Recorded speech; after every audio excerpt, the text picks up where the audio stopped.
ओम साई राम। आप सभी साईं भक्तों को बाबा के चैनल पर आपका बहुत बहुत स्वागत है।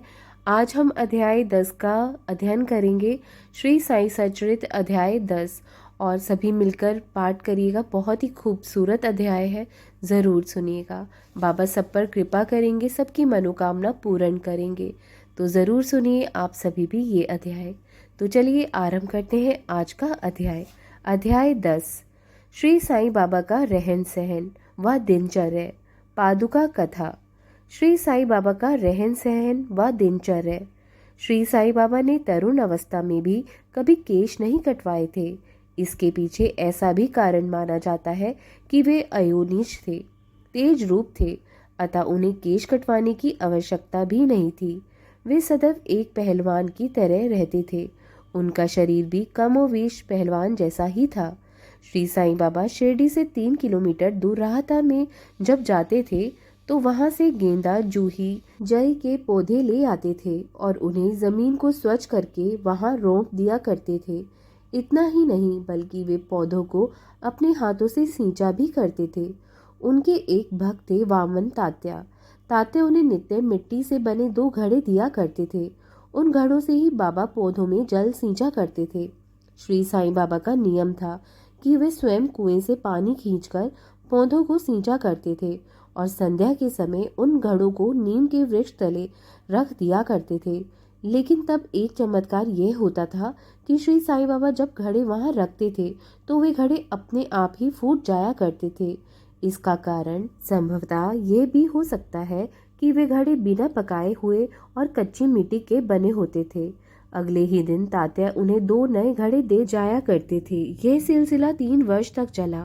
श्री साईं बाबा के घोर श्रम के फलस्वरूप ही वहाँ फूलों की एक मनोरम फुलवारी बन चुकी थी। उल्लेखनीय है कि वर्तमान में बाबा का समाधि मंदिर जिस भव्य भवन में है, ये भवन इसी स्थान पर बना हुआ है। आज भी वहाँ देश विदेश से हजारों लाखों भक्त श्री साईं बाबा के दर्शनार्थ वहाँ जाते हैं। पादुका कथा। अक्कलकोट महाराज के परम शिष्य भाई कृष्ण जी अलीबागकर का नियम था कि वे अक्कलकोट महाराज के चित्र का नित्य पूजन किया करते थे। एक बार की बात है कि उन्होंने अक्कलकोट जिला शोलापुर जाकर महाराज की पादुकाओं का दर्शन पूजा करने का निश्चय किया। वे प्रस्थान करने वाले थे कि इससे पूर्व ही अक्कलकोट महाराज ने उन्हें स्वप्न में दर्शन देकर कहा कि आजकल मैं शिरडी में ही विश्राम करता हूँ, अतः तुम मेरा पूजन वहां जाकर करो। अगले दिन अलीबागकर अक्कलकोट न जाकर शिरडी पहुंचे। वहां पहुंचकर उन्होंने श्री साईं बाबा का पूजन दर्शन किया। अलीबागकर शिरडी में 6 महीने तक रहे।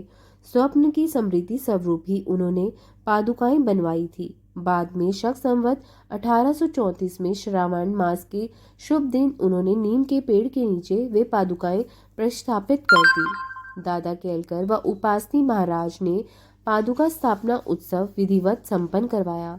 फिर एक दीक्षित ब्राह्मण को पादुका पूजन के लिए नियुक्त कर दिया तथा प्रबंधन कार्य एक अन्य भक्त सगुण मेरू नायक के सुपुर्द कर दिया। बीवी देव ठाणे के सेवानिवृत्त मामलतार थे। वे श्री साईं बाबा के भी परम भक्त थे। उन्होंने सगुण मेरू व गोविंद कमलाकर दीक्षित से इस बारे में पूछताछ की। पादुकाओं का पूरा विवरण श्री साईं लीला भाग 11 संख्या 1 पृष्ठ 25 में प्रकाशित है, जो इस प्रकार है।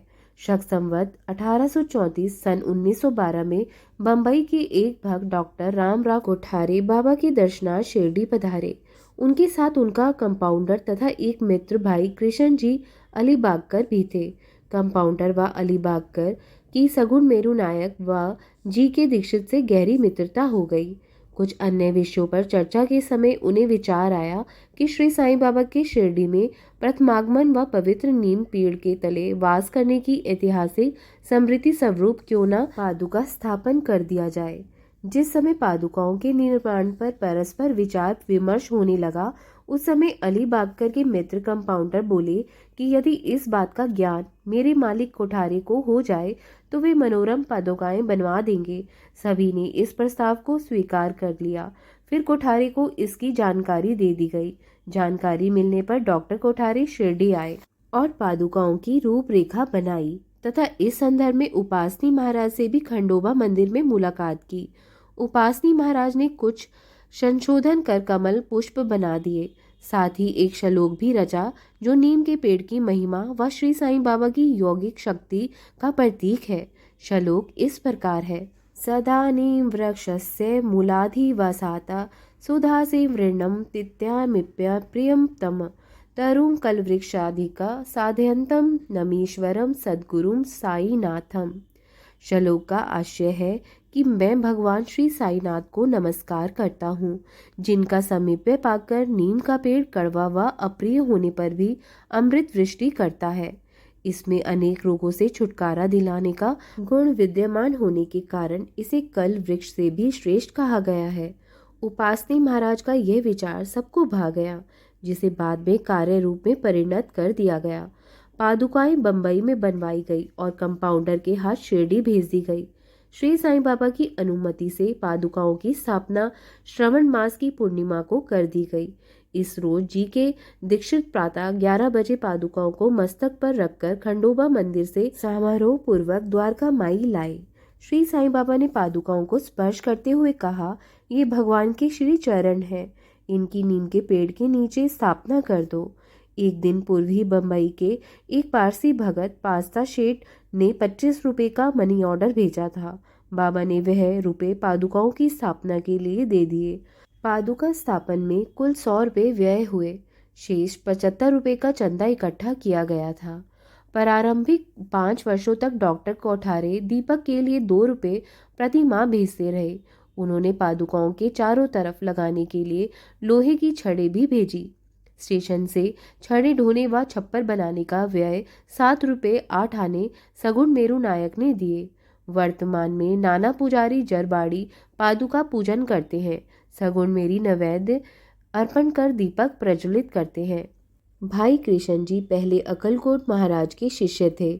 जब वे शक संवत 1834 में पादुका स्थापन के अवसर पर शिरडी पधारे और बाबा के दर्शन कर उनसे वापस अक्कलकोट जाने की अनुमति मांगने के लिए मस्जिद गए, तब बाबा बोले, अरे अक्कलकोट में क्या रखा है, तुम वहाँ क्यों व्यर्थ में जाते हो?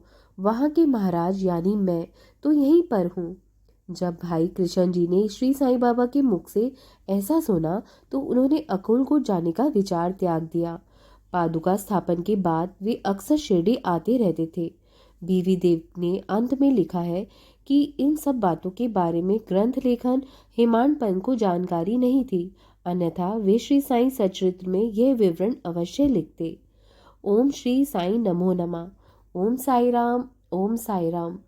अब हम आगे अध्याय 11 का अध्ययन करेंगे। तब तक साईं स्मरण करते रहिए, बाबा के भजनों में अपना मन लगाइए, साईं नाम का जाप जपते रहिए। बाबा सब पर कृपा जरूर बरसाएंगे। ओम साई राम, जय साई राम।